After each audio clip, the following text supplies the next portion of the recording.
Hey, look! It's Fan Theory Queries, where we analyze fan theories from all over the internet, but mostly Reddit. I'm Laura. I'm Michael. And I'm Spencer. And I am so excited to talk about some Mario IP. Yes. Who's a Mario fan? Our Me. family.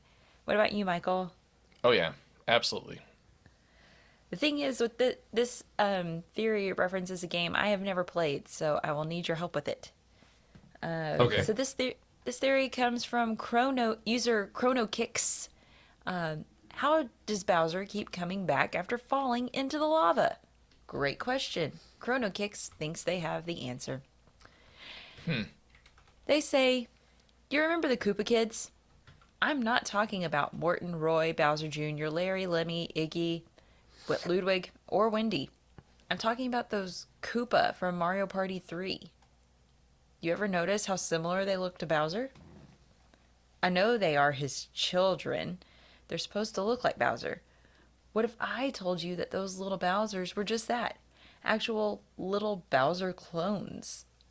You might be thinking, how the heck would Bowser be able to clone himself when he's not a mad scientist? Easy. The answer is not science. The answer is magic. And who has used magic sometimes to bring Bowser back to life? Kamek, the one who pretty much raised Bowser when he was a baby. My theory. After Bowser's first loss, Kamek made extra clones of Bowser in order for him to defeat Mario. And every time one of the Bowsers die, he takes one of those little Bowsers, turns it into a fully grown Bowser. It goes after Mario. Wash, rinse, repeat. I know this might not make a whole lot of sense in some cases, but it's only a theory. A game theory. They wrote that all in all caps. Thanks for watching. Okay, forget it. I'm done now.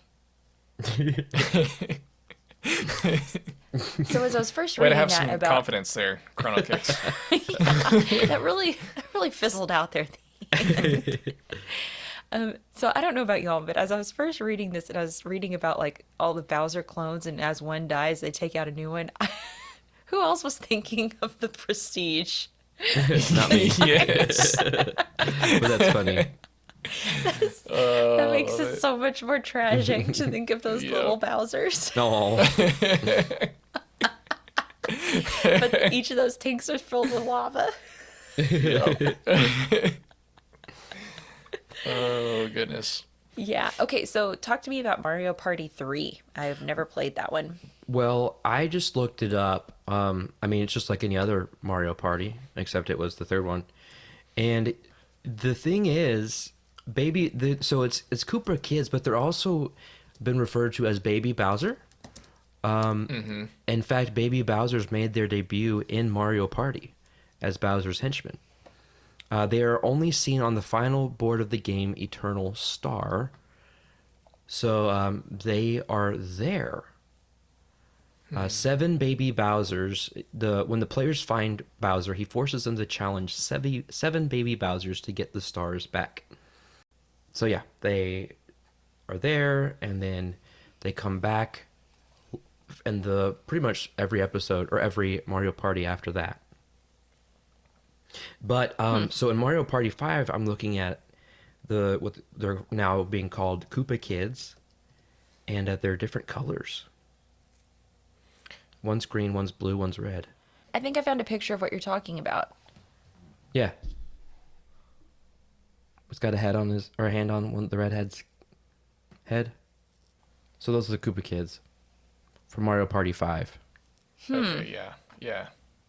The 3 colorful Koopa Kids. Interesting. Okay. Well, So, what does that what do fill y'all you think? in? Oh, you want us to know, like, just initial thoughts on the theory? Yeah. I don't know. I don't lend much credence to it. Especially looking Yeah. at this picture now of them. Yeah. Like, I think that who says that Bowser dies every time? You know, maybe he just swims away. Yeah, I mean, Defeated. he is like a fire breathing, like, what is it, like dragon turtle or something like that? Like, wouldn't he be immune to lava? Drag turd. Let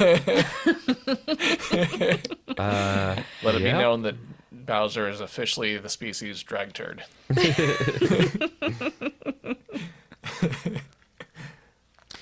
Yeah, so that's my just gut reaction here. Like none of this theory was like, oh, okay, yeah, maybe no. I Yeah. just nothing ever. Yeah, same for Okay. me. Okay, I mean, well then go ahead. I was just gonna say I know I played at least Mario Party 5 and on. I'm trying to remember if I played as early as Mario Party 3 when they were first introduced, but yeah, I never really thought twice about their origins or anything like that whenever I was playing the game because they're just kind of minor characters. Mm-hmm. And then after seeing that picture, I mean, they do kind of look like mini Bowsers. So, I mean, I guess it's possible they could be clones. But if they're clones, then why are they different colors? That's my question. Exactly. Because unless the person cloning Kamek is like doing some genetic altering with each clone, And if that was they should theoretically be all the same.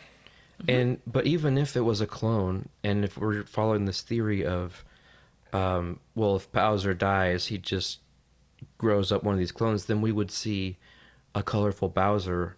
We would have seen one by this point, I feel like. Yeah. Right. So, on that note, why don't we move to these comments? Because Okay. we've got Okay. comments on this one. So, first one comes from user MarvSup. I mean, I think it's a fine theory generally, but part of your proof is that Kamek has a demonstrated ability to bring Bowser back to life. Doesn't that negate your original question? Yeah, that's fair.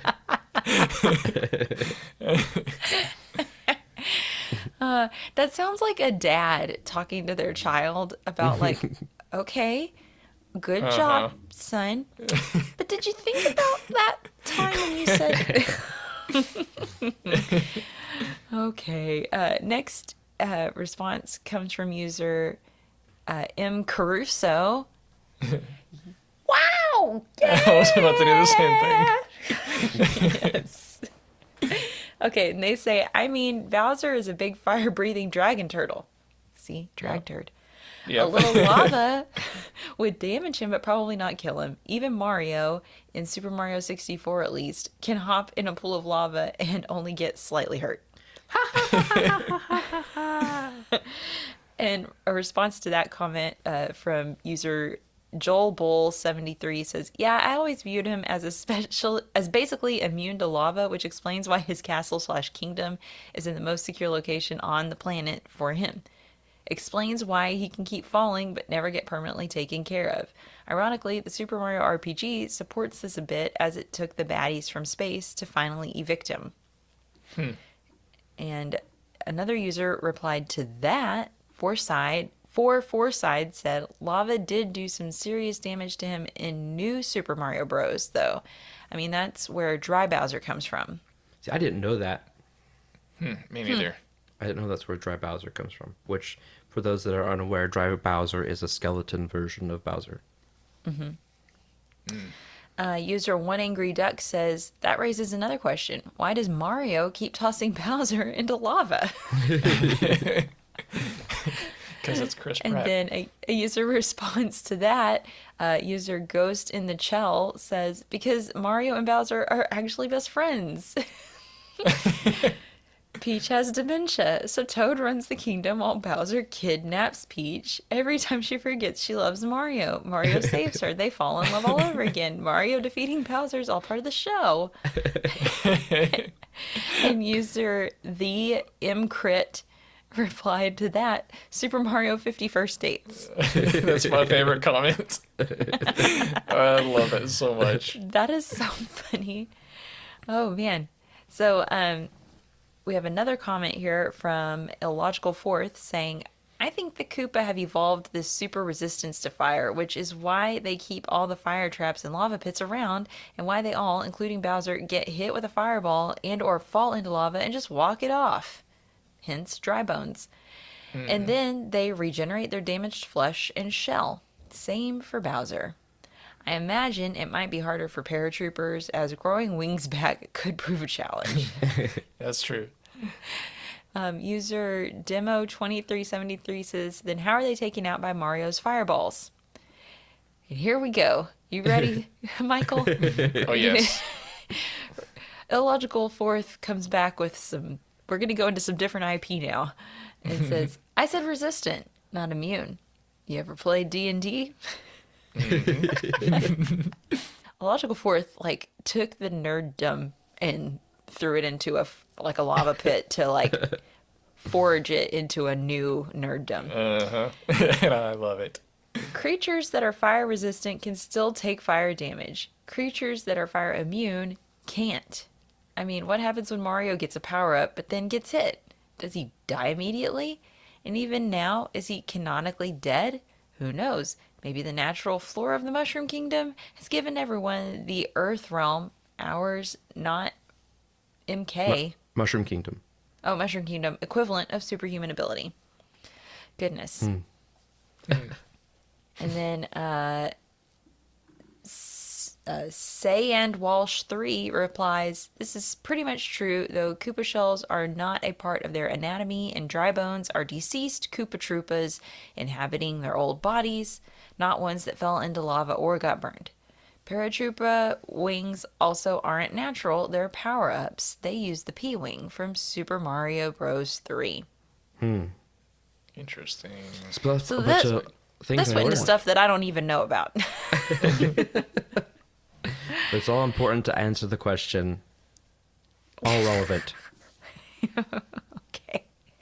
I think we've covered pretty good ground here. I say, I need a break. Yeah. I need a break, guys. I'll allow it. And, okay, so let's take a really quick break. Y'all listen to some lovely messages from our sponsors. And when we come back, we will rate this theory.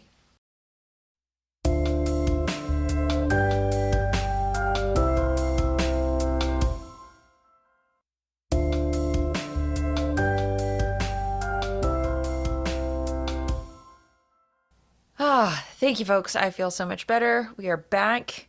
We're ready to rate, but I think we need a little refresher on our rating scale. So, Michael, you all rested up, ready to go?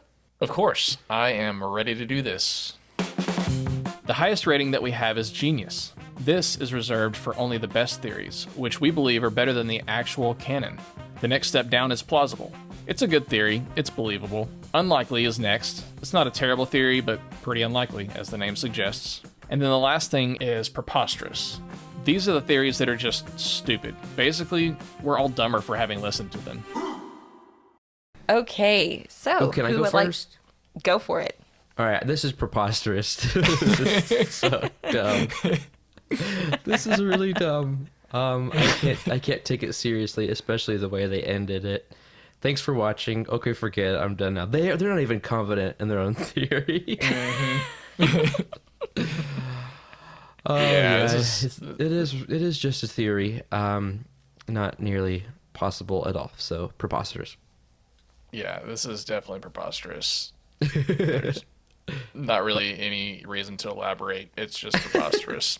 Just rewind to the beginning of this episode and listen again. That's your evidence. I mean, they literally refuted their own theory Yeah. by the fact that apparently I never knew that Kamek revives Bowser. I thought he was just super duper tough, you know, like. But either way, you didn't finish up. I'm pretty sure that's like a debate tactic of like to bring up a possible rebuttal from the opposing team, but then go ahead and shoot it down so then they can't even use that later. He brought it up, or sorry, the OP brought it up, but didn't even refute it. Just kind of kept, unless they thought that by saying that about he's not actually reviving Bowser, he's just subbing in a new little Bowser. It still doesn't fit when we talk about, like, when we looked at those pictures of what little Bowser looks like. In fact, how about the day that this episode airs, we'll post that picture of the little Bowsers on our Instagram and Facebook accounts so that followers can see what we're talking about there. And we'll also be posting it in our Patreon, Discord. in our Discord chat for our Yes. Patreon users to jump in on that as well. Just a little shameless plug there. It's not shameless. It's full of shame. So yeah, I agree. This is just fully preposterous. OP. I mean, at least you're getting practice of writing theories. That's good. I'm glad that you at least tried. Failure is the first step towards success, because if you're not even trying, or at least failing, you're at least trying. So that's good. Yeah. And I was just gonna say, since we got a life lesson from Laura, that means it's time to bring this episode to a close. Unless you guys had anything else to say? no. No. No, I'm Okay. I'm good on this. Well, Michael, I know you like Marvel movies, Yes, I do. and I also know that you liked the new Black Panther movie. I did. Did you happen to know that there was a preview of things to come in the original Black Panther of who would show up in Black Panther 2? Did you know this? It's subtle. I did not know this. Well, here you go. Kaiju Hunter Brax pointed out that in Black Panther from 2018, during Klau's interrogation scene, he is heard singing What Is Love by Hathaway. Specifically the lyrics, What is love? Baby, don't hurt me no more. This is basically foreshadowing to Namor's appearance in Black Panther Wakanda Forever. Oh my gosh. Kaiju Hunter Brax, you should be ashamed of yourself. Because it is pronounced Namor, not Namor, right? It depends on who you ask. In the movie. In the movie, I'm pretty sure it's Namor. It's Namore. Okay, But- and on that note, it's time to wrap this up. This has been Fan Theory Queries. I'm Laura. I'm Michael. And I'm Spencer. In our next episode, we ask, how can Batman, a mere mortal, keep up with literal gods? Subscribe to Fan Theory Queries so you don't miss out on that and other fascinating fan theories.